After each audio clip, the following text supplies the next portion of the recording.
নমস্কার বন্ধুরা, তো আজকে আমরা রান্না করব পাঁচমিশালি সবজি। আমি আমার শ্বশুরবাড়িতে এসেছি। আমার শাশুড়ি মা এই রান্নাটা খুব ভালো করে, তো এটাই আজকে আপনাদের সঙ্গে শেয়ার করব। তার জন্য এখানে আছে মিষ্টি কুমড়ো শাক, কালা কচু, আলু, ডাঁটা আর হচ্ছে পটল। এই 5টা সবজি দিয়েই তরকারিটা রান্না করা হবে। তার জন্য সবজিগুলো কেটে ধুয়ে পরিষ্কার করে নিয়েছি। এখন এই সবজিটার মধ্যে আমরা ডালের বড়ি দিয়ে দেব, বাড়িতেই বানানো ডালের বড়ি। সেই ডালের বড়িটা এখানে লবণ হলুদ দিয়ে একটু ভেজে নেব, তেল দিয়ে সুন্দরভাবে লাল লাল করে ভেজে নেব। আর বন্ধুরা, আজকে যে সবজিটা রান্না করা হবে সবগুলো সবজি আমাদের বাড়ির সবজি, বাইরের একদম টাটকা সবজি। আর আমাদের বাড়িতে আজকে অনুষ্ঠান হচ্ছে, তার জন্য ভয়েস দেওয়ার সময় হয়তো বা বাইরের আওয়াজ আসতে পারে, তো কেউ কিছু মনে করবেন না। তো এখানে বড়িটা ভাজা হয়ে গেছে, উঠিয়ে নিয়ে এখন ওই কড়াইয়ে তেল দিয়ে তেল মশলা দিয়ে তেল মশলাটা হয়ে আসলে সবজিটা দিয়ে দেব। তো এই যে আমার মা সবজিটা দিয়ে দিল। তো সবজিটা দিয়ে একটু নাড়াচাড়া করে এখানে লবণ আর হলুদ দিয়ে দেব। আর আমার শাশুড়ি মা এখানে কাঁচা লঙ্কা ফালি করে দিয়েছে। আপনারা চাইলে শুকনো লঙ্কা বা কাঁচা লঙ্কা বেটেও দিতে পারেন, সমস্যা নেই। তারপর এখানে পরিমাণ মতো লবণ হলুদ দিয়ে নাড়াচাড়া করতে হবে। এই তরকারিটা অনেক সুন্দর হয় খাইতে, ঘরোয়াভাবে একদম সাদামাটাভাবে রান্না করে, শরীরের জন্য খুব ভালো, স্বাস্থ্যকর একটা সবজি।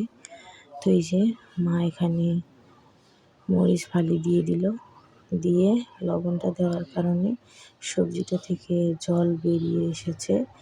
তো ওইটুকু জল দিয়ে তরকারিটা সিদ্ধ হবে না, তার জন্য আর একটু জল দিয়ে তরকারিটা ঢাকা দিব সিদ্ধ হওয়ার জন্যে।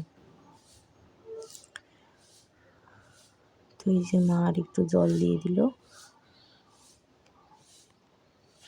দিয়ে এখন তরকারিটা ঢাকা দিয়ে দেবে। সিদ্ধ না হওয়া পর্যন্ত ঢাকা দেওয়া থাকবে, মাঝে মাঝে একটু উল্টিয়ে নাড়াচাড়া করে দিতে হবে। তো এই দেখুন বন্ধুরা, তরকারিটা সিদ্ধ হয়ে গেছে, জলটাও শুকিয়ে গেছে। এখন এটা নাড়াচাড়া করে সুন্দরভাবে কষিয়ে নিতে হবে, যতক্ষণ না তরকারিটা মজে যাচ্ছে ততক্ষণ। বন্ধুরা, তরকারি রান্না করার সময়, কষানোর সময় দেখলেও কিন্তু বোঝা যায় কষানো হয়েছে কিনা। তো এই যে কষিয়ে নিচ্ছে।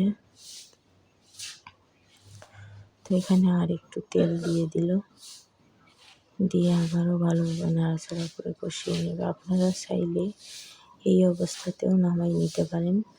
নামিয়ে রুটি, লুচি, গরম ভাত, খিচুড়ি সব কিছুর সঙ্গে কিন্তু খুব ভালো যায় বন্ধুরা, খুব ভালো লাগে খাইতে।